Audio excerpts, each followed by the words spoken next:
You are now listening to Out of the Blank.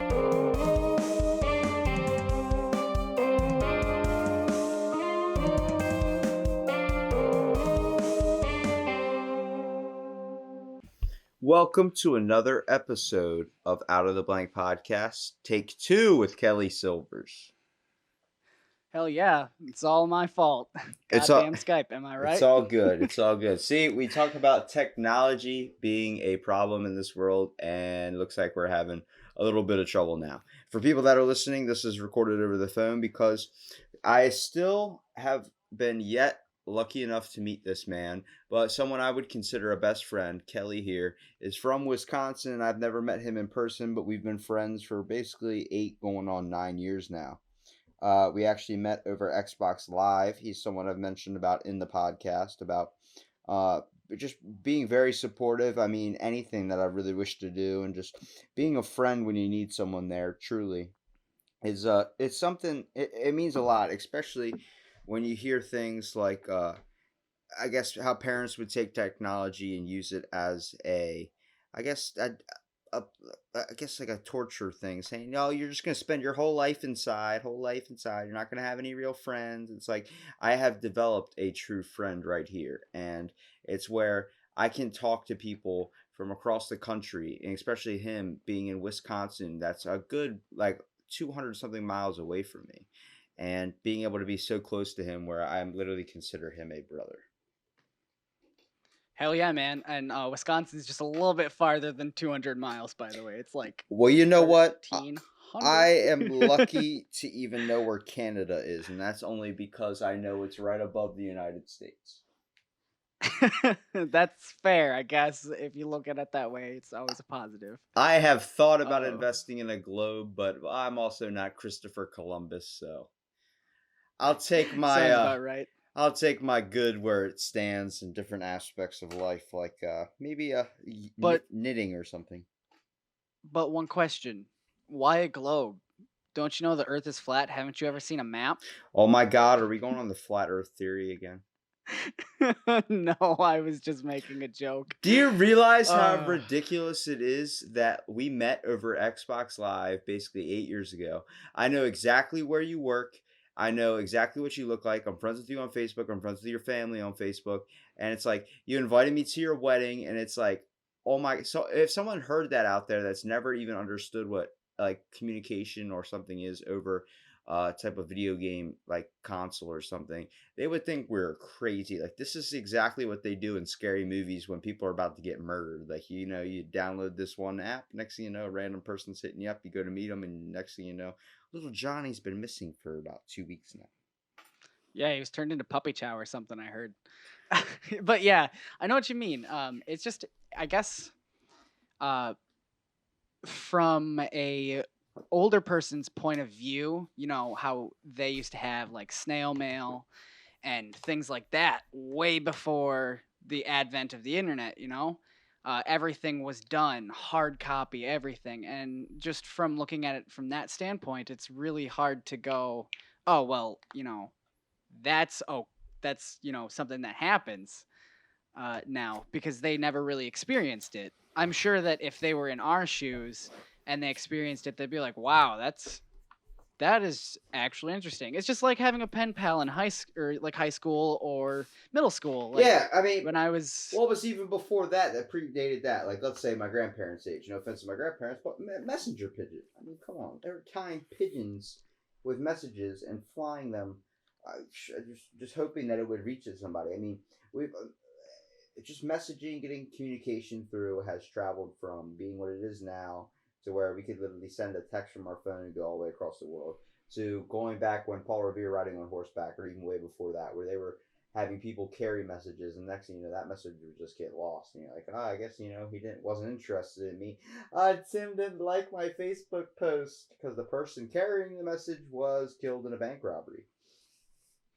holy crap! Yeah, I like to Oh, take. that took a turn. Well, I'm just saying it happens, and it's crazy to think that everyone's like, oh, when it's internet and social media gets played on in a very bad way. I do admit it is taking massive amounts of control over society today. It seems like less kids or more kids are less wanting to go outside and experience things. But it's not just kids that are now getting into video games and other types of outlets of communication through social media. There's adults always constantly on it, whether it's Tinder, some type of dating site, and not even to fall and just list all the massive things this technology has consumed with society. But there's major benefit to it because, first of all, you invited me to your wedding and you offered a place for me to stay when I go and travel. And I'm like, I'm waiting for wintertime, October. I'm going to travel and I'm coming down to your house for 2 weeks. Like I have it planned out.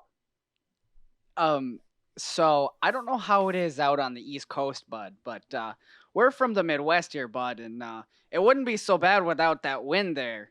And just saying, I think the winters are just a little bit different in Wisconsin than it is, over in Maryland or New Jersey, New Well, Jersey, I don't know or what Boston. I don't mean to get all down and dirty. I don't know what you're wearing right now, but I'm wearing board shorts and I'm sweating in a house right now that it's probably like 80 in the house and it's 110 outside basically. Fuck, I'm not even wearing pants right now. Good lord. I didn't need to know all that, but the people you meet over video game connectivity. No, but it's crazy because I mean, first of all, just not skipping past the main question, but what do you do professionally? From what I know you as, you work at Subway, correct?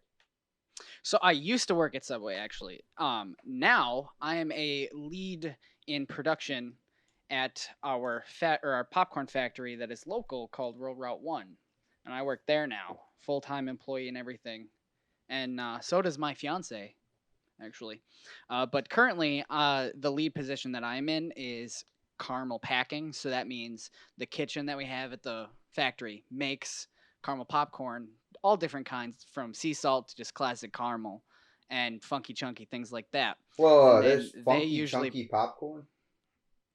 yeah, I'm not exactly sure what it is, like the process, because we just make the funky chunky popcorn and then we tote it, ship it off to the company, and then the company does what they want with it.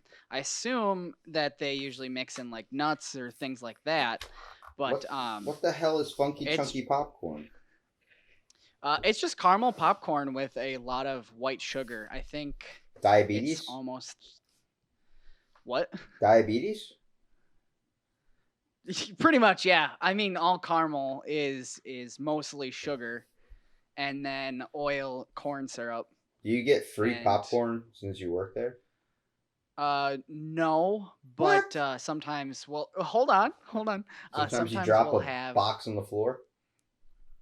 That sounds like a really bad idea, but no. So sometimes we have bad bags or just bad batches in general. The bad batches get thrown out because, or not necessarily thrown out because we, I think, are a subsidiary of another company called Bidic, and we give our popcorn waste to Bidic to feed to their cattle. So there's never really any actual waste. But if we were to say make caramel sea salt, and some of the bags were damaged for whatever reason. The seal is bad, or there's just a hole in it in general from just coming from the form and fill. What happens is sometimes we can just take it to our break room, and then people can have it from there. Other than that, though, we try to keep the waste to a minimum. I hate when people, go, "Oops, it's ruined. I guess we got to take it to the break room now." It's like, no, that is money that we're not making because you decided to ruin the product. And I don't know, I'm a pretty hard ass person when it comes to working. I believe that you should just always be doing the best that you can. Yeah, you And believe in if giving you 110%, not being a half-ass in anything you do. 111%, get on my level, bro. No, but yeah, yeah, that's how I All right, feel. And All right, I don't know, freaking Lance Armstrong. it's I don't know, it just being 23, I've seen a lot of people that are older than me and younger than me and the same age as me, just not really care about their work ethic. And then they're like, oh, well, why don't I have any of this? Why am I in trouble? Or like, why am I financially unstable because I go to on vacation every other week and I decide to not show up? There was a kid that was working that was like, I'm so tired of having not a full paycheck, but the kid would just take off in the middle of his shift. Yeah. What? Yeah. He would sign a piece of paper that said like he was going home because for X, Y, and Z, and then he'd just go home. And then he complained about not having a full paycheck ever because he went home on his own accord, not because someone sent him home, but because he decided to go home. Well, And it's the just weird part about work is when it comes to having a paycheck, the amount of hours you work directly correlates to how much you get paid. At least any smart person that's doing payroll. Like if you are only going to work 4 hours, you're going to get paid for 4 hours worth of work. You're not going to get the full 8 hour checks. You cannot expect it to be that much. yeah, and it's the I don't even know what to say to him anyway, but it's just things like that. I had a lady that called me from jail, and I at a different job when I was working in Madison, and she was like, "Hey, I'm not gonna be able to make it to work today." I was like, "Okay, may I ask why?" Because I was in a lead position there too, and she's like, "Well, it's none of your business." And I was like, "Well, it kind of is my business if I'm gonna tell the boss that you're not going to be into work today." And she's like, "Well, I'm in jail right now." I was like, "Okay, that's all I need to know." Like, That's someone you just don't want to be working with. yeah, I mean, I don't think it was anything like super bad because here in Wisconsin, it's not unheard of people getting just thrown in the drunk tank because I mean, we're Wisconsin. I don't know if you know uh I know nothing about what. Wisconsin. You want to know what I think of Wisconsin? As soon as I even say that word, all I think of is the people that wear cheese blocks on their heads and support the Green Bay Packers. And not to be stereotypical, but I've heard a lot of people in Wisconsin are on the hefty side. Uh I think so it's not wrong. There are stereotypes for a reason about That's Wisconsin. just what I've seen on TV. And the Midwest in general. But Well, there are a lot of very athletic people. However, the reason why people sometimes may be on the hefty side it's is because it's mostly freaking because we like cold. to drink our beer. No, we like to drink our beer. Like Wisconsin is known for two things. I have a Well, three picture things of you, actually. Kelly, on my phone of you working at Subway holding up a giant bottle of like tequila. I'm like, good God, this is how It wasn't sandwiches get made. tequila. That was vodka, I think, actually, and that was for a party. But no, so we're known for three things: beer, cheese, and brats. And just being alcoholics, I guess, is a fourth thing. Like I don't know what the standing is now, but on the top 10 biggest party schools, I think Madison is number 1 and number 3 is like Whitewater or La Crosse. But on that rest of that list, I think there are only 2 other schools that are outside of Wisconsin. Kelly, And that's not an exaggeration. I think we just encountered a problem. I don't think I can visit you if you're eating brats because I get sick at the smell of brats. I will not make the brats if that's what you don't like. That's all good. I can That is accommodate because that I'm a good person. that is a freaking brother right there. That is a man of that is just amazing right there. Look at that, people. I've never met the kid, and he is offering to not eat something he enjoys because he wants me over there. I am Well, wanted in I this am world. I'm going to be getting a tattoo on my birthday on my shoulder, and the lady that's doing my tattoo, we were talking about foods and stuff, and I was like, well, I guess I'm kind of like starting to try to eat healthier, and I just started eating raw mushrooms a couple months ago. I was at this really bomb ass place called Max. Don't remember where it started. Pretty sure it started in Lake Delton, which is what the Wisconsin Dells area. But it is the best mac and cheese, just stuffed full of anything and everything you can imagine. They have a hangover one that has mushrooms and hot dogs and sausage and things just stuffed into mac and cheese in a little iron skillet, and the shit is bomb as fuck. Like, seriously, I hate mushrooms. Like cooked mushrooms, I can't stand the consistency. But I actually tried it with raw mushrooms because that's what comes in it. I love raw mushrooms. But anyway, sorry to go off on the tangent. That's South. That's the Midwest kind of thing right there. Dude, My hold on a second. apologies. I'm still kind of stuck on the fact that you have waste at a popcorn factory. Like, how So much it's of like is the it a pop. problem? Like, are you just like it's just how you get a bad batch? First of all, because okay, because Okay. Now caramel popcorn is freaking godly, but kettle corn's pretty good too. But when it comes to like a popcorn job, and you're saying a popular popcorn industrious place where you live, okay, we don't have any of that I know of on the East Coast. So a lot of that stuff comes from the West Coast. So informing me on a whole wide variety of jobs and things that I knew existed, but I don't know the whole specifics of. How do you get popcorn waste? Because a lot of people, when you said like you guys use it for, like you guys give the waste like feed animals and stuff, a lot of people don't actually know that cheese curls came from the idea of animal feed. The machine used to gunk up with these little balls of, like, it was like leftover corn residue, and they turned these little circular balls. And just like some guy that decided that, hey, I wonder what a cow's udder tastes like, and then found out there's milk in it, I decided to try one of these little balls coming out of this corn machine. And next thing you know, he thought it tasted good, started toasting it up, and next thing you know, we started having cheese curls. Okay, so when we make our popcorn, we have a big popper that takes the popcorn seed, or the corn seed.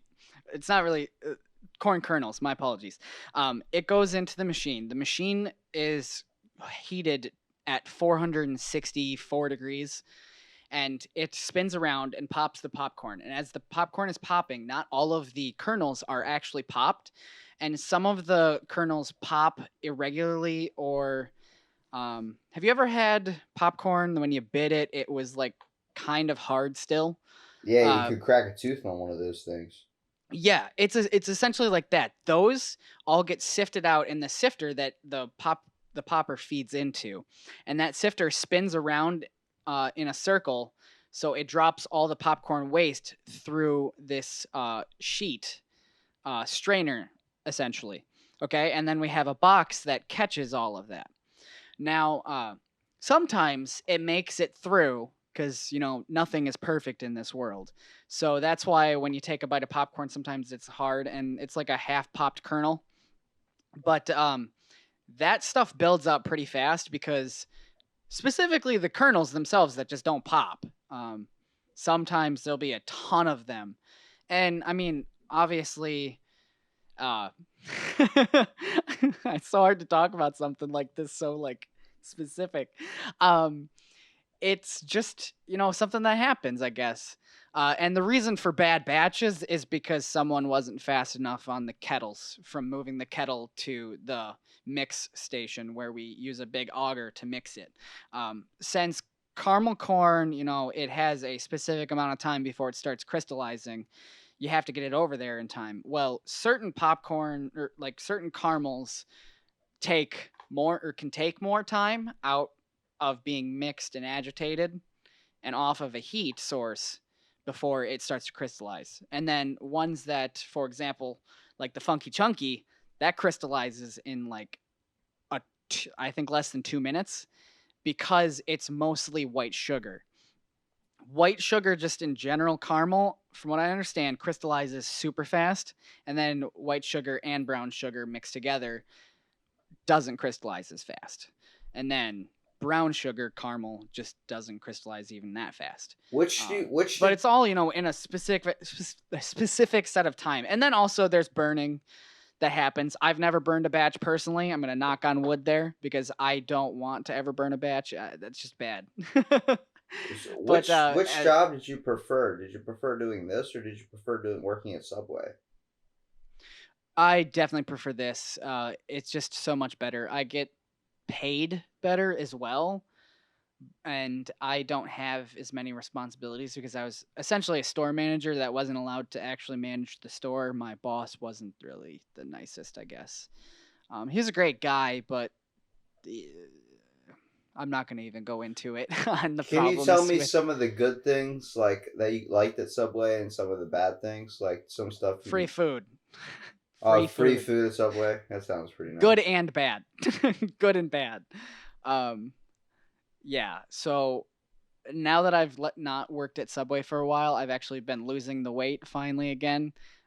Because since I got free food, it kind of sometimes, It's the main reason a why I little do bit not more. work in a food industry, because it's hard working around food and then not eating what you're making. It is. It is. Except I have a friend who works there as well at the popcorn factory, and he hates popcorn now because I think he used to be a micro line lead for the longest time, and they have to test the popcorn every hour. They have to cook a batch or like cook a microwave bag, and then test it, look at its color, uh, like flavor profile and smell, and then taste it as well. And he has add that up for 4 years, 5 days a week. It just you're eating a shit ton of popcorn. So, Like even in just one day, you've eaten oh yeah, dude, you don't know eight how batches. you when you buy one of those $5 tubs of like three different types of popcorn on Christmas, man, you tear up that whole container. You think it's gonna be enough to last a while. Now that thing's gone by like the first hour you open it up. I mean, that's if you eat excessively, which Well, let's be who honest, doesn't people are eat pretty popcorn guilty of. excessively? First of all, have you been to a movie theaters? They don't give you a freaking bag anymore. They give you a bucket, and now like it's a refillable bucket. So like they know you're eating a lot of popcorn.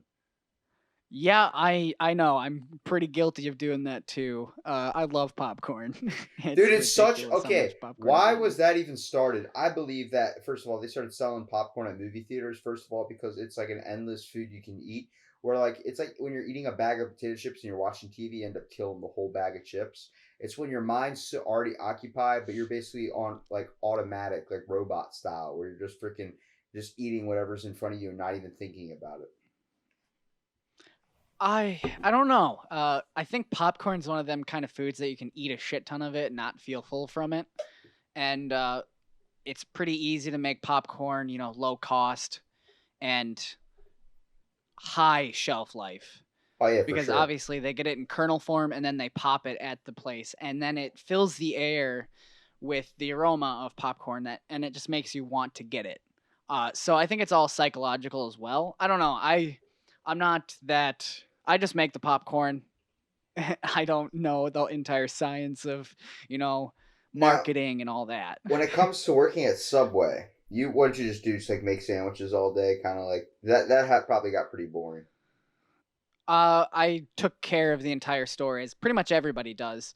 Um, Not every day I did the entire store. Some days I would be, working open shift. So I'd be taking care of all the produce needing to be made for that day, getting the bread ready, baking all the cookies. That is the biggest problem with working at the Subway that I worked at is we got free cookies. Really bad idea to let employees get free cookies, I'll tell you what. But some days I'd be cleaning the bathrooms or, sweeping the floors out in the foyer or however people say it. I don't care. Um, or just even, taking out the trash. Nothing's above. I'm not above anything. I've cleaned, not to get graphic, but I've cleaned some excrement off the floor. Someone once cleaned excrement out of a urinal. I've cleaned up a bunch of puke as well. So I mean, Well, half the time Subway's audience is pretty drunk, so yeah, I've kicked a guy out of a Subway before when he was super intoxicated. He spit in my face too. oh, that's He was really terrible. mad. What you He just was make a drunk. sandwich wrong or something? You, No, he you came didn't in have after that. hours. You didn't have that whole week. You didn't have that whole week there, Kelly. Yeah, he was mad. Totally. I had a It guy actually get mad says at me because it was. $5 for a foot long. Ah, you're charging me $5.95. That's over $6. Well, that's called sales tax. It's not my fault. You want to talk to somebody? Taxation is theft. Don't talk to me about it. Where's your manager? Someone asked me that once when I was assistant manager at something, and they're like, "Where's your manager?" And I was like, "I am one." And the See, person that is the literally was like, worst "No, you're answer to not." ever get when you ask that question at any They establishment. get so I want to fucking speak to the pissed. manager. You're speaking to them, and you're just like in your head, you're like, "Fuck." Yeah, and then they're like, "How fucking dare you?" Like so we ran out of lettuce once because we had something happen and we had to, I think, throw away a bunch of it, or we just ran out because we were super busy from doing catering orders. And this guy comes in and he's like, I want lettuce on my veggie sub. And I was like, sir, you have literally every veggie under the fucking sun. God doesn't even eat that many veggies in a day. And he's like, I want to speak to your manager. And I was like, no, well, sir, first off, I am the manager. And he's literally said to me, no, you're not. And I'm like, sir, last I checked Dude, my I got hat the and job description says store manager. I So got the could you best figure it out, I guess? answer for that question. You go, let me speak to the manager like I am the manager. Be like, look, let me tell you, there's this guy. He's a fucking asshole, okay? He works for you. He kind of looks like you. Like same build and everything. Let me tell you, his name is Kelly. Your name's Kelly too, so you can relate. This guy is giving Kelly's a bad name. And the guy's like, sir, are you talking about me? He goes, no, I'm talking about the asshole that I was talking to before I figured out that there was this guy that is the manager. Then you gotta roll with it. You gotta be like, oh yeah, that guy's an asshole. We've talked about him and his complaints with the customers all day long. And it's like, trust me, if I had the authority, but he is the owner's son, and you get like into a whole thing about it, you could write a bit off that. I'm pretty sure that something like this happened before, or it was off of TV or something. But someone that I swear I know was like, "Sir, I'll go get the manager for you," and then he walked back into the back of the restaurant, and then came back up, and he's like, "Well, where's the manager?" And the guy's just like, I am the manager. I forgot. Sorry. I think it was from Reddit, actually, now that I think about it. And, that might have been r/quit your bullshit or some shit. But I would love to see, or I would love to be the fly on the wall for that. Just like explosion on a nuclear proportion of someone just getting super pissed off. Like, stop fucking with me. I don't know. Personally, I hate the food service industry. Then why do you work it, though? I don't work in, like, the food service industry like that You're still working anymore. at a popcorn plant, man. Like, what's your passion? No. So the customer service, retail, that kind of thing, like dealing with customers. It's just, I love talking to people every day. I'm kind of a socially inverted person, I'm pretty socially awkward as well. I'm awkward doing this podcast now that we speak of it too. But people just make my blood boil the way, I guess, how mean they are, or just how condescending they can be. Bro. Like today, I got an argument with a guy who was like, if you can't tip 20%, you can fuck off and eat at home. And I was like, dude, the guy gave $15 on a $200 order. Like, it came out to $200. That person didn't have to tip anything. And $15 is a fucking great tip, especially if they don't know, like, if it's tip share or shit like that. If you think that it's just going to the person specifically, and they even wrote on the receipt, thank you for your excellent service. And the chick freaked the fuck out on Snapchat. And it's just like, it's not mandatory in the United States to tip. Like, oh, I'm sorry, I thought this was America. I thought I was free to do what the fuck I want with my money that I get paid to, from my own work. And if you have to pay in to a place for tip sharing, you probably should get a new job, because that is just ridiculous. Or maybe we should just finally change the way that it is. I'll pay extra for fucking, $5 cheeseburger. If that has to be, $15, I guess that's what it has to be in order for the server to actually get paid well. You know what I mean? Because it's just, you shouldn't have to support someone else's livelihood. And when someone's like, you don't know how they live, and it's like, I don't, but it's not my responsibility to pay their, paycheck. You should not have to work a place for $4.50 an hour because you're just a server. I know that you deal with bullshit every day. Well, yeah, but it's ridiculous to even think. First of all, tipping shouldn't be a thing. Okay, no, it should not. Tipping should be illegal. The only reason is they should be able to pay their workers enough to not where they have to survive off tips. Now, I know a little bit more about the waiting and waitress industry now, just because my cousin is a waiter, and people in my family have done that same position. But the fact that you are making way below minimum wage and you basically survive off tips, and some nights you're like, oh, I come home, it was hundreds of dollars, it was a great night. And then you have other nights you're sitting there and you're like, I didn't make anything today. Like, how am I going to afford my bills? You should have a constant knowing that you're making this certain amount of money and know that that's enough to keep you to survive, whether you get tips or you don't.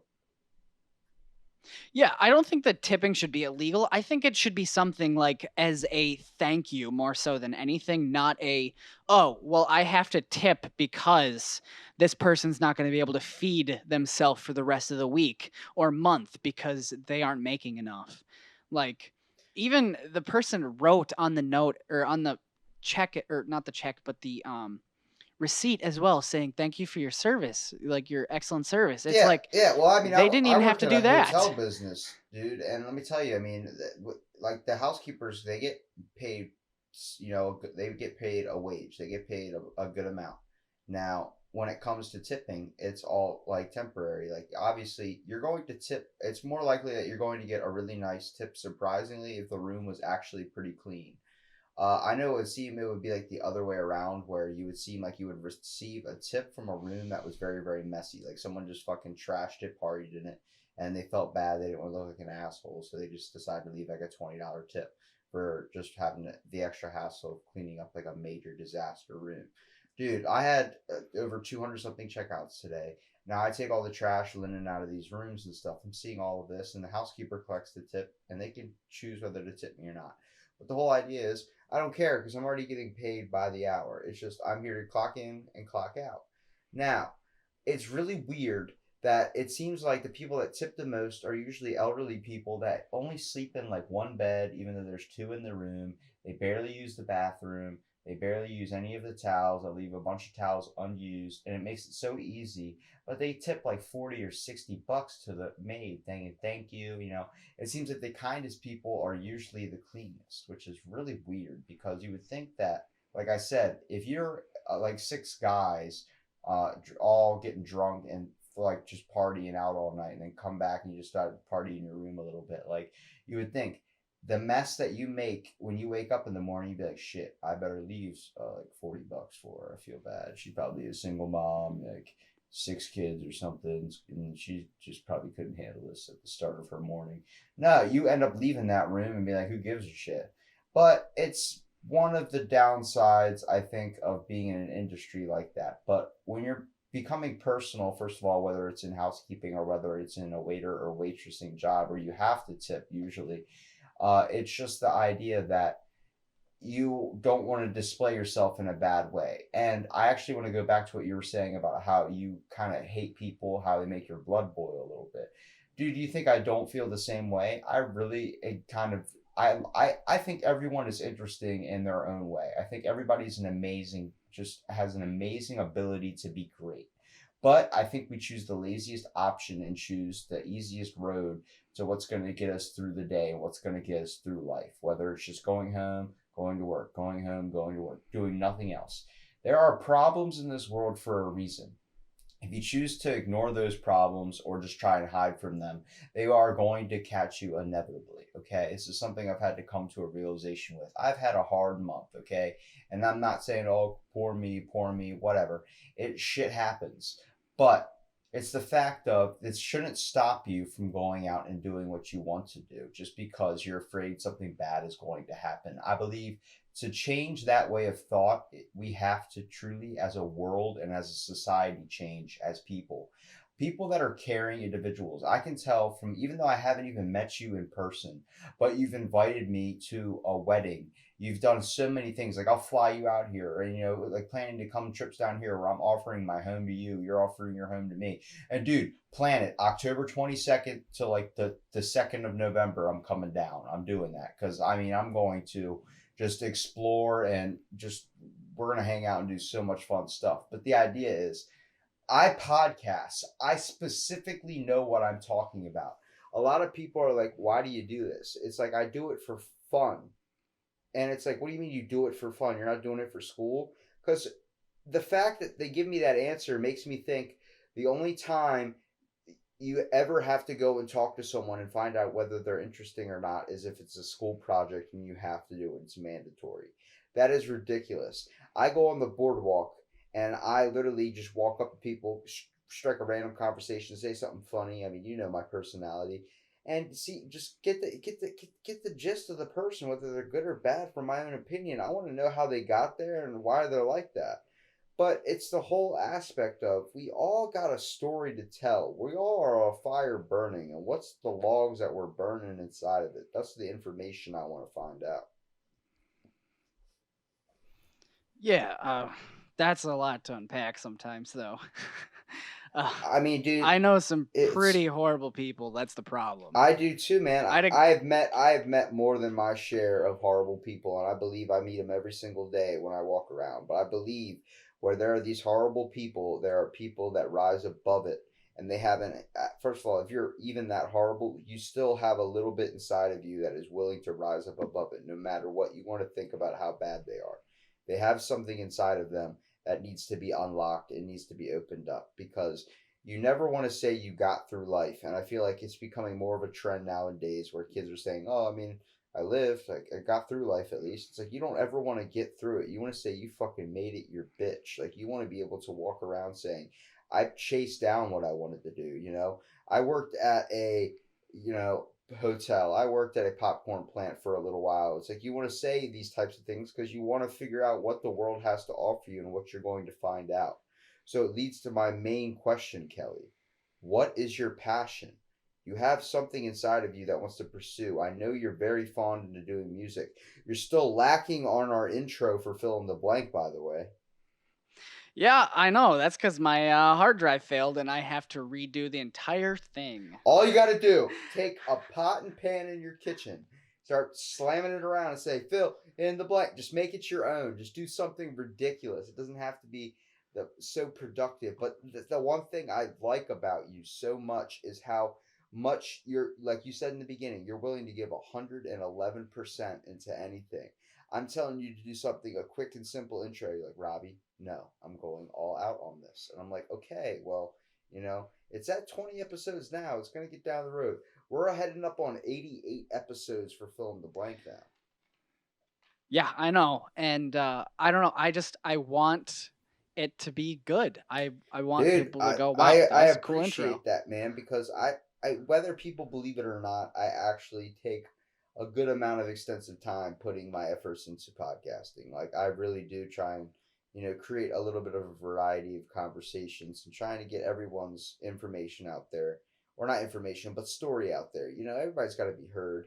And, like, it's the same reason why I was like, I can't just wait till maybe when I do come down to Wisconsin, when we finally meet. Why don't we just do a podcast now? And I'm trying to get it better over the phone because there are people in Romania, Bulgaria, all these other places that I've met that are not coming back to America because they did it and they don't want to come back. And it sucks that they're not going to come back and I'm not going to see them. But it gives me so much more of an outlet to get these people's stories out there because I've met some fascinating people from other countries and people that have stories to tell, man, that can literally shape anybody's mind, anybody's, thoughts. And of course, I love doing podcasts with some of the same people I've had on, but it, you got to find everyone's stuff out there. If you start just putting yourself in a comfortable corner with the same friends over and over again on a podcast, yeah, that's fun. Yeah, that creates a good vibe, but it doesn't give an open interpretation for everyone to listen to, which is what I'm truly looking for. Yeah, and also for the passion, by the way, yeah, music is my passion. Um, I've been writing a song for my mother since she passed. Yeah, I'm very April sorry for 3rd. the loss of your mother, by It's the way. it's all good. I do miss her, but I've been writing this song for what feels like ever now. It's been 3.5 months or something now, and so it really is my passion. But at the same time, I want to help people, and currently, I guess technically through food, I'm helping people. It may be more for coping, which is okay. You're But helping I people have deal with their friends. emotional but not physical problems because you are contributing to the diabetes factor with popcorn. Yeah, I know, I First of know. all, it's not even that But big of a factor. You can tear up like 8 bags of popcorn and not basically gain anything close to a pound. The real savages are the people that work at Ben and Jerry's. Those guys are going to hell. for that delicious ice cream. You can't put fudge Yeah, that's fish true. with caramel and other gooey chunks of marshmallow, call it fish food, and feed it. You are literally feeding an animal food product to people. I mean, not like I don't mean like milk is all that's the animal product. No, I mean like something you'd be like, you feed your fish. What are you looking for? I need fish food to feed my fish. No, you called it fish food and you're feeding it to Americans now. It's not exactly fish food, but it's got the name. It's like calling your place the Golden Corral. Like, who's gonna call their place Golden Corral and expect their customers to be in a very good positive outlook on what they look like? Oh, I'm eating at the Golden Corral. I must be a stallion. No, you're eating at the Golden Corral because more likely than not, you're probably cattle. Jesus. Um, I'm not even sure what to say to that. That one's right off the wall there.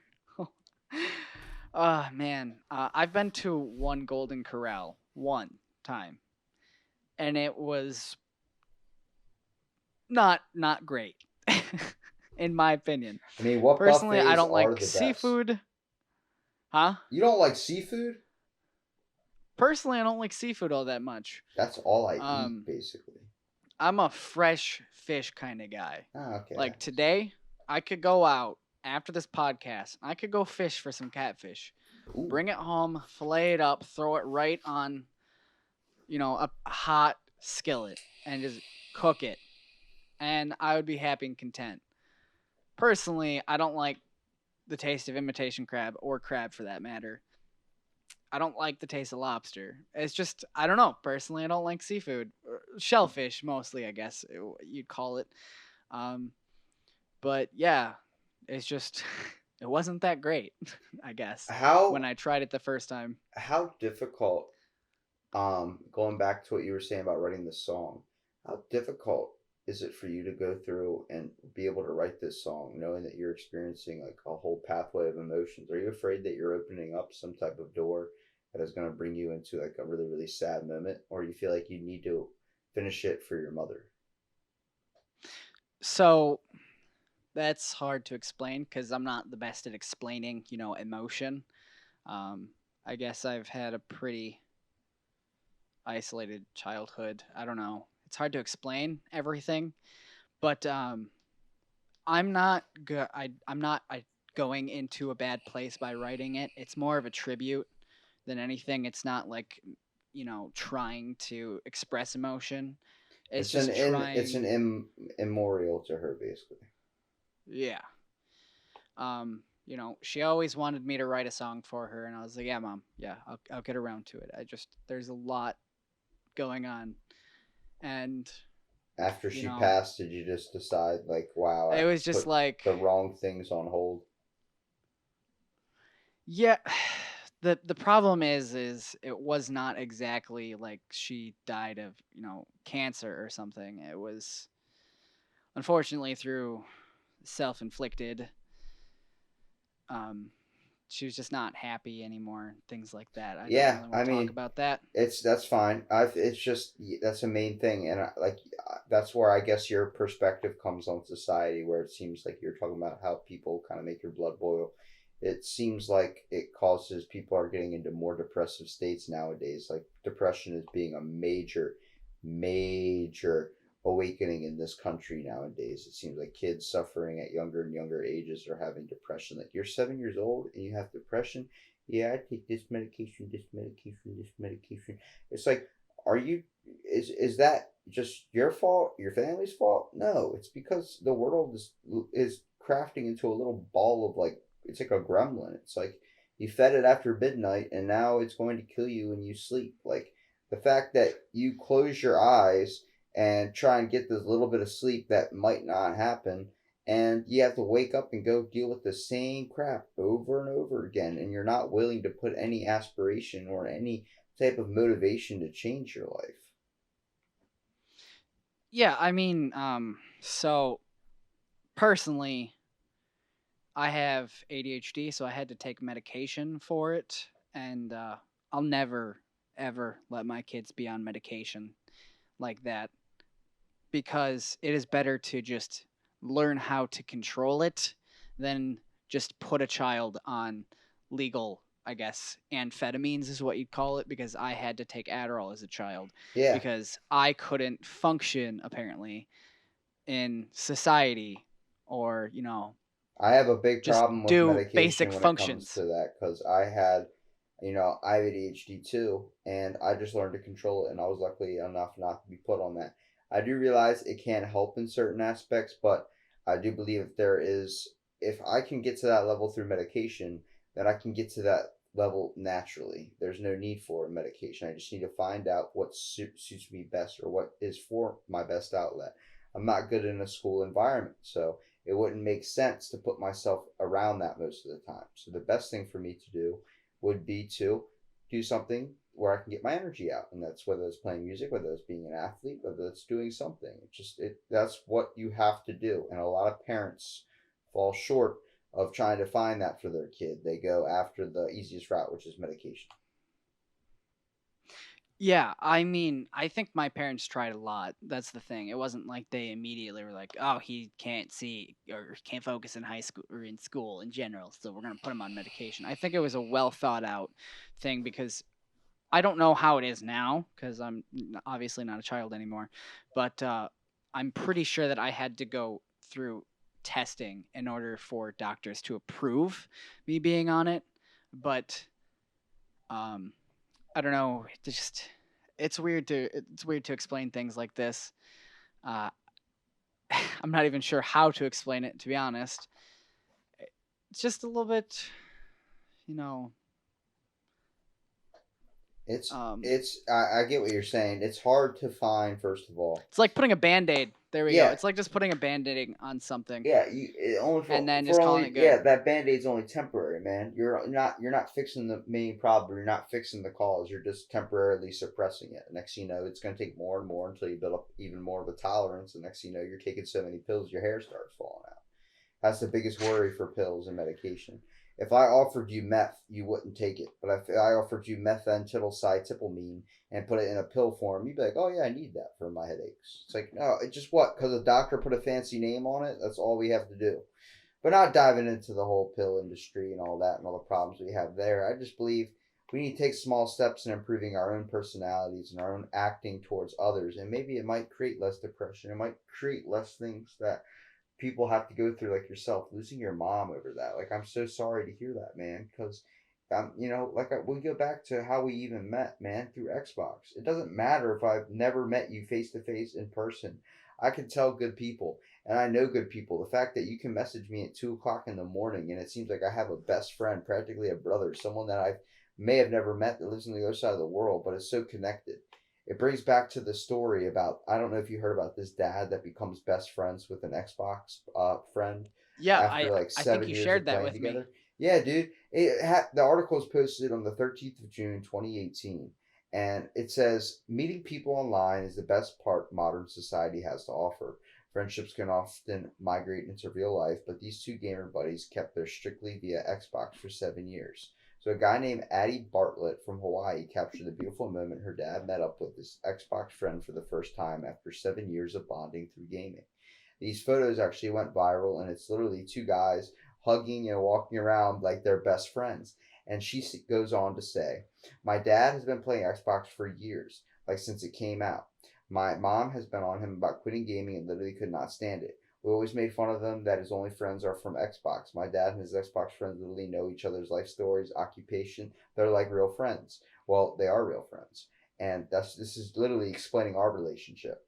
And she goes, "My dad also always talked about wanting to meet his friends in person, and we always have him so much grief making fun of him.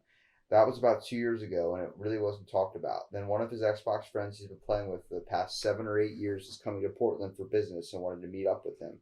At first, I was like, no, that's literally weird because he invited my siblings and I to go and visit him as well. Honestly, at first, I could see the dynamic and see if it was weird or not. Even Xbox got involved with the fun, creating a GIF with a green and gray artwork of the pair saying, "Friendships like these happen once every 360 years," quoting at the Xbox 360 thing. But the whole aspect of you can meet amazing people that you would never know about if it weren't for things like social media and all these other connecting apps. It's so beneficial to have these. But I believe the wrong types of people that are suffering with a type of either bullying or stigma of being a jerk or something online, it gives a place for people to be assholes. Twitter, all these things, you can easily comment something bad and create just an amazing, like, first of all, the worst thing possible. But then there's these good people out there that try and still keep their personality that they use in real life, the one that people see and experience for themselves on Xbox and on these other social media sites, displaying their real self. So, if people were more 111% of the time, like how you are, whether it's with work or whether it's just being a person, you want to be yourself all the time and stop wearing disguises. Because as a society, we're too focused on hiding like our true selves in front of people. We're so displaying this fake self, like, oh, that's Bob. He doesn't talk a whole lot, and you find out the real Bob talks your ass off. You know, like, Yeah. I hate when people don't display themselves in a certain way. Like, I say things on my podcast, people are like, "Well, that's a lot of information out there." It's like I'm when we podcast, I'm out here to hear the real you, not the fake one you want to display to everybody. I want to hear what you're interested in. You're interested in writing music. That is a difficult task. My whole family writes music and does stuff musically and talented. I don't. I don't like it. It's not that I just don't enjoy music. It's that I just don't find it as fun as something else like I do, like podcasting. It's there's I have, yeah, I mean, getting onto that passion thing again, like, uh, I guess I could say that I'm passionate about airsofting. And for anybody that doesn't know what airsofting is, you should check it out. What it is it's kind of like paintball. And if you don't know what paintball is, then I unfortunately don't know what to tell you. But airsofting is, one, like I said, like paintball, except instead of having a ball of paint that I don't even know how much it weighs, probably a pound. I'm not sure. I don't want to really even guess. Um, it's a 6 millimeter BB, plastic BB to be exact, that people use in, I guess, what you call, very realistic, not firearms, because a firearm is not determined like that. Um, it is just a toy. Essentially, at the end of the day, it's just a big toy that looks like a real gun. Um, but it uses just electricity or gas to use as a propellant for said BBs, and it's just fun sport. Like, um, I just went airsofting yesterday, and there can be like running around like Modern Warfare, where everybody's just running around shooting everything, not really caring, nothing, no real skill involved other than I guess, or like tactics, not skill, incorrect word to use. But no tactics used, just run around, just kill everything that's not on your team. Or you can do tactics like milsim stuff, which is military simulation, which there's a ton of, like milsim West, milsim East. I think Jet Desert Fox, he's a YouTuber actually that does a ton of milsim stuff, and he, I think, was a rep for evike.com or evic. Some of them say evic. I say evike. I'm from the Midwest, so we're weird. But it's a sport that gets me up and moving, and then that way I don't have to just go running every single day. I have you thought about joining the military with how fascinated you are with this? So my little brother and I have been talking about this. My little brother is in the military, and I'm not going to go into more specifics about that because I'm not sure how much I'm allowed to say. It's not that it's top secret. It's just the military probably doesn't want me just talking on about that kind of stuff. Um, but yeah, he and I have talked about it, and I've been debating it. I want to. It's more so a, well, do I have the time to dedicate 4, 8, 10 years to that? Because right once you're in and you're done and you go through boot or basic, you are now, Lockdown. you're working. You're you're doing exactly what they want you to do for 4 years, 8 years, however long your contract is, essentially. Um, and I think that's the biggest thing. I would love to go into law enforcement someday, but as we all know, tuition's not the easiest thing to get a hold of anymore. Yeah. And it sucks, but at the end of the day, that's the biggest thing that's stopping me from that right now is tuition. Um, I don't know. I'm pretty patriotic. I guess you could say that. You're from Uh, Wisconsin. You're proud to be an American. We know. yeah, I mean, I have an American flag flying on my porch, and I have a blue light on my porch to, for like, law enforcement as well. My next tattoo is going to be an American flag on my left shoulder, and it's, just it's something that means a lot to me. I have a picture of my grandfather in not a service uniform, but I think his American Legion uniform, and he's looking at the Vietnam Memorial, and someone took a picture of him, and I believe he's crying, and it was just his friends that were killed or just lost in action. Yeah. Um, I have a huge respect for anyone in the military. My little brother It's definitely is a an commitment. example. He means everything to me. Uh, and he said, like, if he dies, he dies, and that's really that's what it comes down to. There's nothing I can do, but he fought for something that, meant everything to him. And part of me wants to return the favor to all servicemen by joining the military. It's hard to, just drop everything with how far in life I am already. Yeah.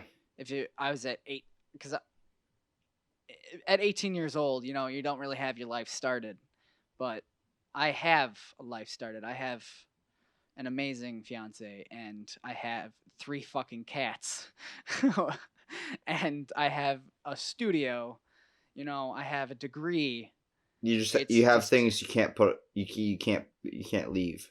You have that's the whole basis of what you're talking about. Like when you commit, yeah, the only other fee besides signing up is you're basically putting all your time and life into the military when you go in. It's not something you can just sign up and be like, oh, I'm going to back out. No, it's something you signed up. You're now going to represent the American military. It's time to, support your country, do all these other types of things. A lot of people have problems with it because it seems like a lot of movies like American Sniper where they falsify some things. It's basically you basically is making the person that just watched it run to their nearest recruiting office. I actually have a story. My buddy was on my podcast. He was telling me back in the day when one of the army recruiters actually came to the school and told me I was going to be flipping burgers at McDonald's, and I ended up being the first person in my family to go to college and graduate, and also now I have this podcast that's going off, and I just want to find that guy and be like, either you kicked me in the ass to get this going, or you actually thought I was going to be doing burger flipping, and now I'm flipping you the burger, buddy. yeah. I just believe that you can surprise yourself whether on anything you want to do. And like with you, when you're talking about how music is your passion and writing songs and doing this type of stuff, that seems like more your style, at least from what I've picked up from you, rather than joining the military. Like you can still obviously do the 4th of July barbecues and still represent your country and be supportive towards your country. But I believe it's just not you. It's not you to join the military like that. I think it's more of it's fun to dress up and do the kind of styles like that, but It has nothing to do with dressing up or wanting to, grill on 4th of July. I feel that I have a duty to serve my country what more so than anything.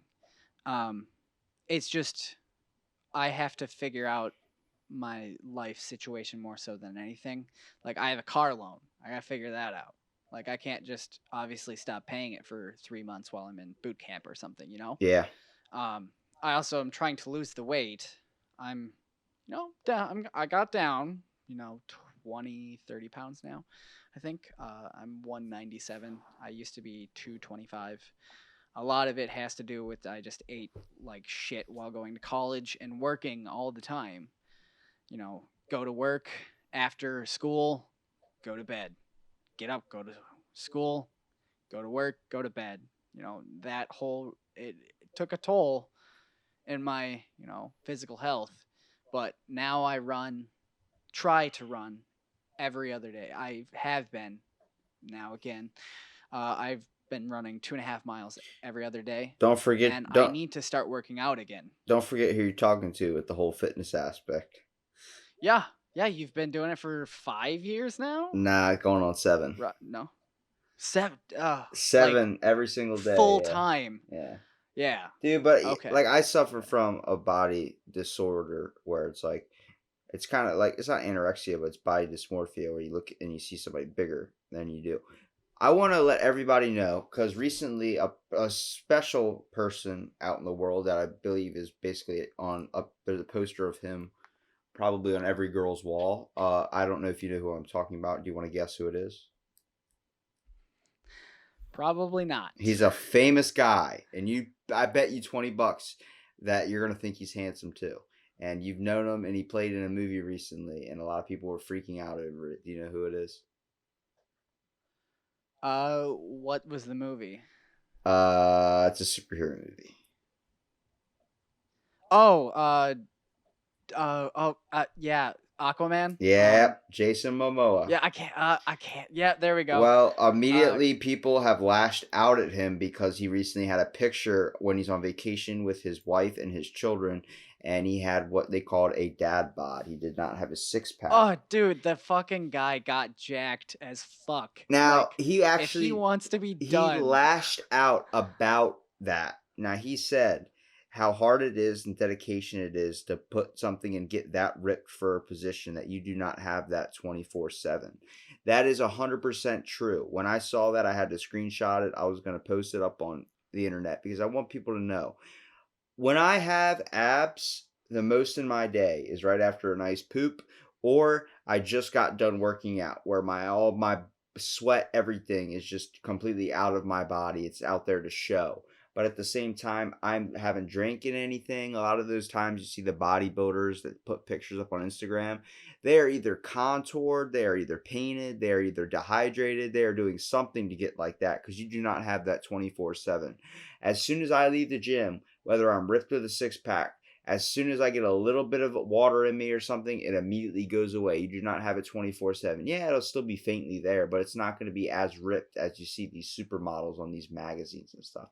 They go through so much, and I believe that is very important for people to understand that out there because there are literally people that are killing themselves trying to get this body shape, and that really pisses me off because it's taken me so much time, so much effort, so much of my body to be able to try and keep a 6-pack all year round for going on 7 years now. It is amazing that I've been able to do it, but I don't have it 24/7. There are times where I'm like, you know what? Fuck it. Would like maybe a little bit of a burger or something. It happens because you cannot strict yourself so much without a lash out happening somewhere. And that's what creates a body dysmorphia type thing. It's a very sensitive subject for me to talk about, but I've been more open about it as a coming to realization with it and realizing like, there's certain things you have to understand that you can work out every day until you die. It's not going to mean anything after you're dead. You know what I mean? You got to start finding a way to affect the world later. And that's my main thing. I wanted to learn where I can affect the world, which is when I started podcasting. Yeah, I mean, couple examples of people who have dedicated a lot in different ways than others. Obviously, Dwayne The Rock Johnson. You have to say Dwayne The Rock Johnson so that way people know. Oh, The Rock, the guy from Fast and Furious. Yeah, and he has came out about WWE. He has came out and said it too when he eats his cheat meal of like 40 pancakes. He's like, oh, I don't keep this 6-pack at all. And he doesn't have a 6-pack anymore. You could tell it's starting to fade. The only person I've known that's been able to keep it up like severely is Sylvester Stallone. That guy is fucking nuts. But he's also probably doing some other types of supplements to keep him there. Like Arnold. Yeah, his body went from amazingly godlike bodybuilder, amazing competition status to a normal person so fast. I mean, to be fair, let's cut him some slack. He's 74, I think, now. It's ridiculous. The dude can do what he wants now. But Jason, for example, let him do what he wants too. Like, if he doesn't want to bust his ass every day anymore, he doesn't need to. It's not his responsibility to keep you happy. He does this role because it's his job, and he busted his ass for it. Yeah, But then Bradley Cooper, because you were talking about Chris Kyle from American Sniper, I believe Bradley Cooper literally did his actual workout, Chris Kyle's workout, and he didn't did get a bunch of he stuff. didn't get ripped for American Sniper though. He put on muscle mass.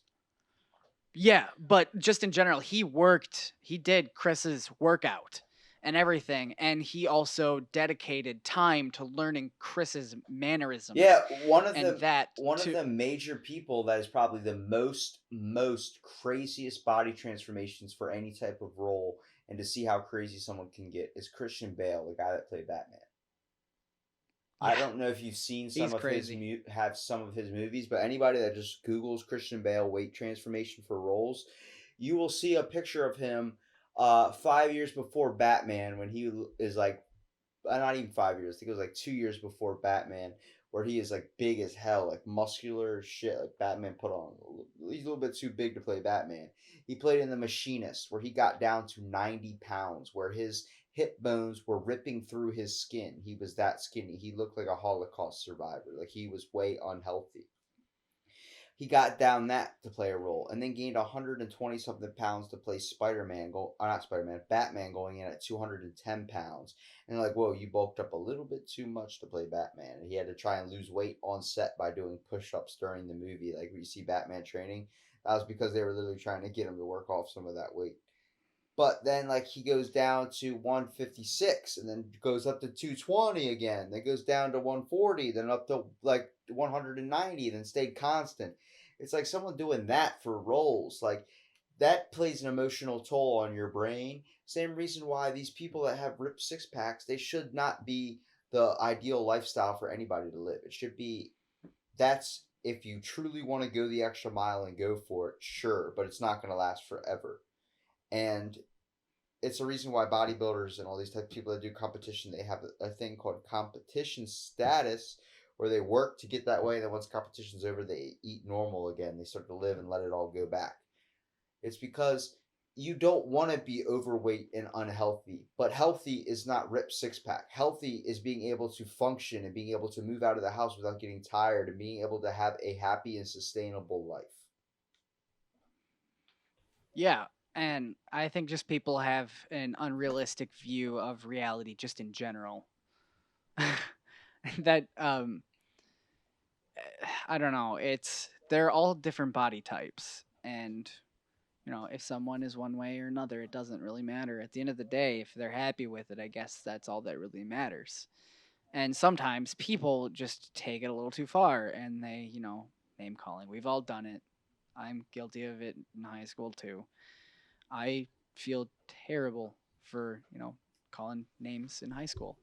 And, you just have to apologize. People bullied me all the time in high school, and I already forgave them. They may not even know that. And I just don't personally care. It happened in the past. Kids are kids. It sucks, but it's just the way it is They're sometimes. definitely formative moments, but they're times where society seems like it's not advancing or progressing into a higher state of intelligence. But we'll get there. I believe that people, like I said, have a willingness and an aspiration to be great, and I think it's just going to take us some time to all figure it out, but we will slowly get there one by one.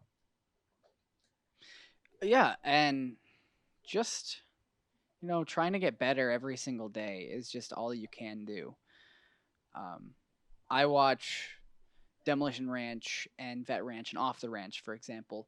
And Matt, he is a huge YouTuber, I guess now, because he has 3 channels that are above 1 million, which is ridiculous.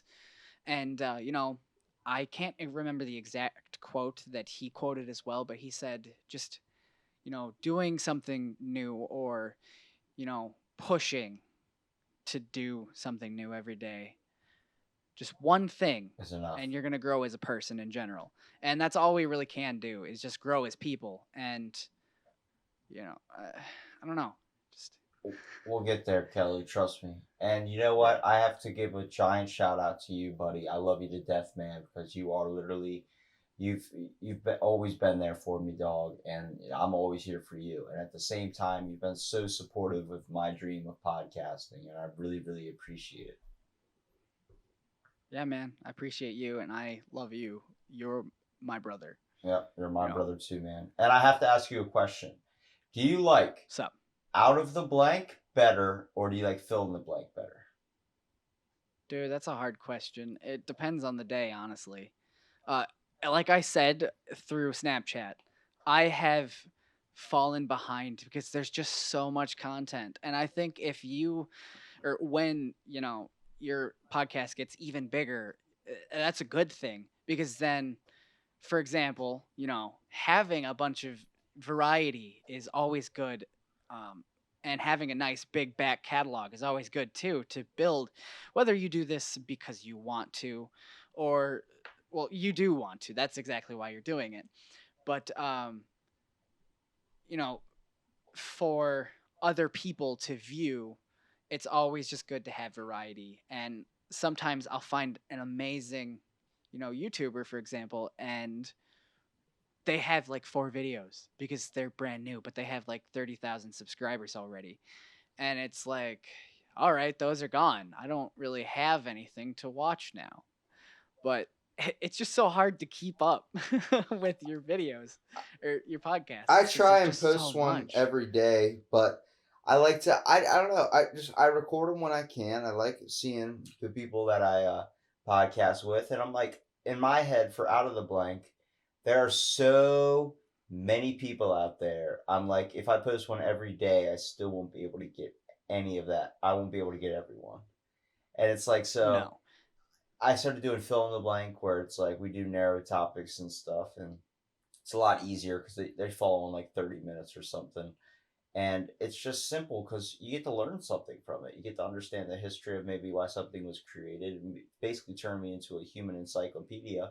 And I find it improves my other podcast, Out of the Blank, because I can use information that I learned through doing that other podcast onto that one. Yeah, I mean, between the two, I would probably have to say fill in the blank because personally, I love learning about subjects and just learning in general. Learning that the boogeyman might be that creepy guy that is in your closet who's watching you discover your body at the age of 15, where he might actually come out and say something. Well, if he comes out of my closet now, he's gonna get a couple pops because this is Wisconsin and this is America. This is the Second land Amendment, of the bruh. free and the home of the cheese, good sir. It's also home of the brave Oh, because we bravely go where others do not by putting cheese on literally everything. oh Jesus. You want to eat a bar of soap? Put some fucking cheese on it. You want to eat a goddamn thing of sushi? Cheese on it. It's Oh, funny. you love tofu? Put some fucking cheese on it. I would only go to Wisconsin to visit you because, first of all, I hate brats and I am lactose sensitive. Fuck you.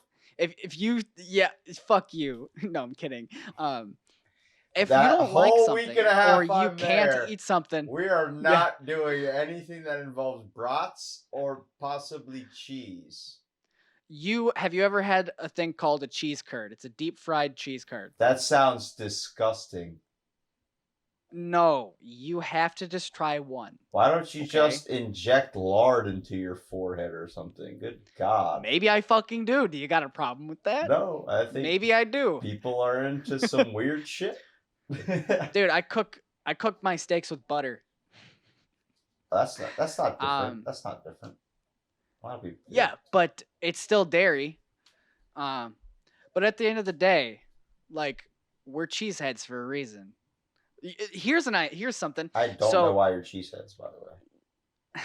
Because we're America's Dairyland. That's just, it's kind of been one of our mottos for the longest time. You're America's Wisconsin Dairyland? is America's Dairyland. Yeah, it says it on our license plates even. But so I don't know the exact statistics, but there's a lot of family farms in Wisconsin. There are also larger farms. Idaho has a bunch of factory farms, if I remember correctly. Potatoes. But yep, and potatoes. And then, Wisconsin, just in general, we have very healthy cattle. We have very healthy soil in general too. In Southwest Wisconsin, it is very fertile and some of the best, I would say, in the United States and the world. Uh, I'm a little bit biased, but there might be statistics that prove it or disprove it. Uh, but for example, where I grew up at, our nickname for our high school and elementary school was Children of the Corn because we had corn on literally all four sides of the high school, middle school, and elementary school. Um, Not a joke either. I will when you come down or up actually, sorry. When you come up, I will show you my high school, and you're gonna probably take a picture and be like, guys, he wasn't fucking lying. Dude, Literally, all four sides. I've been talking about you on my podcast a couple of times. Somebody I've always been like, yeah, I have this friend that's very supportive. Hopefully, you're gonna meet him one day. And he's been like my best friend practically over. We met over Xbox. And look, bam, here you are, dude. Now I got this information to put out there where I can show people like, here's the guy. Yeah, I mean, just so I don't know how often you've been outside of like a big city or relatively small city, um, but a big city to me is like 200,000 people. Okay, That's bigger than Ocean City Milwaukee by a is lot. Milwaukee is like I think a couple million or like Ocean City's like a couple thousand where I'm from. Ocean City. I was meaning like Madison, I think is 250,000 people and we call a town called Dodgeville a city, the city of Dodgeville, and it has like 4,000, 5,000 people. Um they're tiny as well. My graduating class had 56 people graduate Wait, so in our how class. many's in your town population? Montfort, can't say. Where I grew up, Linden, that had 549 people, I I'm think, going to total. podcast with every single one of them while I'm down there. Good luck with that because people don't like to talk all the time like that. You I don't can know. I'll open them up I with can set up cheese. I can set up a couple. My neighbors, they're a married couple and they're two very nice gentlemen. I could probably potentially talk them or ask them to, do a little podcast for you, Oh or yes. just like a little snippet, a video for you of Now, because they make wine. hold on. I believe. I believe they make wine. We So, are going to be trick or treating while we're down there. So, are they not putting cheese on the candy, correct? uh, we put cheese in everything. When you're in the hospital, you get an IV of liquid cheese as Oh, well. Jesus. Just saying. Just roll No, me I'm kidding. on down Um, to the Golden Corral. no, it, it's just like a regular place. We are cheeseheads, and I eat a bunch of cheese myself. I also like to support our local dairy and meat industry, um, because I personally like a nice fat fucking steak for dinner. Everything in moderation, especially since I'm on a diet now. But steak is amazing. All A things are nice amazing. cold glass of chocolate milk right after a long, hard workout. Ooh, Amazing. that does sound pretty Close to good. godliness. That is A godly. slice Munster cheese. All right, you lost In me. the words of the Germans, das ist sehr gut. You lost me with the Like, cheese. I was with you all up no, until the cheese. bruh, it's all good. Like, if there's something that you don't like, we're very accommodating. Oh my goodness. Well, you people out there, you've heard it from the supportive man himself. One of my best friends, and I would say brother, Kelly Silvers, from Wisconsin. Yeah. Kel- And Kelly, I don't forget it. appreciate you being on my podcast and definitely taking the time out of your day to give me this phone call and give me this time to speak with you, because we're going to do another podcast when we meet for the first time, and it's going to be a hell of a lot more fun because you're going to try and tempt me to eat cheese and I'm going to freak out. I mean, we're only at the hour and 18-minute mark, so we can keep going if you want. I thought you had an I hour don't and have 20 shit to on your do. mic. My phone says hour and 21. But we restarted I think it was like a minute in to the first take or 2 minutes in, and then Skype decided to be a little bitch. You're But fine. It's that stuff happens, man. I know, but I was so mad You've been so because I got supportive this new already, dude. computer. I know, but I got this whole new computer and everything, and my interface wasn't working. And it's just like, come on, can't it just work? This is modern society. Life is so hard, right? I mean, we have food in our fridges every single day. We have access to cool or clean drinking water, and we're complaining about the little We things. are in Am I safe right? homes, not out in the wilderness where there's bears and other things that go bump in the night. Yeah. Well, have you ever had coyote? No, because I don't think we Don't have have coyote. coyotes It's around here. don't have coyote and don't have raccoon. Raccoon's really gristly, and I just don't like coyote because it's like eating a dog. Have you ever had an owl? No, because I don't think there's an actual license for hunting owls here in Wisconsin. I don't hunt something I unless there's a didn't license for say it. it was legal. I don't like to People go aren't against illegal things. legal to eat either, but there's people out there that dive into that. Well, actually, I don't know if there is certain stipulations in the United States, but there are certain places in the world where it is legal to eat another human, but with their consent, and they cannot be dead. Oh They my so if you goodness. were to be like, "May I eat some of the skin off your arm?" They could consent to that, and then you could eat it. Let me get a slice of your I don't. toe. Oof! Put that Why the down. toe? That was just gross. Because I want you to be off Um, balance, so it's easier for me to grab another slice. Jesus Christ, you monster. You animal. Well, Kelly, um, I will definitely. When I come down, we're definitely going to experience a little bit of Wisconsin. You're going to introduce me to that Wisconsin lifestyle. I'm not trying brats or cheese, but I'm more than happy to rock a Packers jersey just for you. oh, you don't even have to do that because I don't watch the NFL anymore. Oh, what? Hey, I don't have the time to just watch, anything anymore.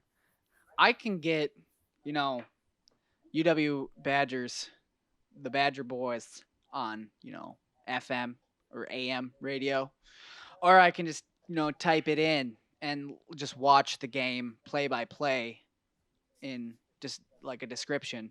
I don't know why people do that, but sometimes people do. But I root 100% for UW Madison's Badgers because hashtag data best. Hashtag uh, you the best. And I want to thank everyone for listening. And sorry that the quality might not be the best just because we did do it over the phone, but it was a podcast that had to be done. I normally like having it in person, and trust me, we'll get another version out there with when I go up in October to go visit this wonderful, beautiful man named Kelly Silvers. And thank you for listening to this episode of Out of the Blank podcast. And thank you, Kelly, so much for all your support and just being an overall number one person in the world and a number one person in my life. Thanks, brother. You're welcome, and I love you.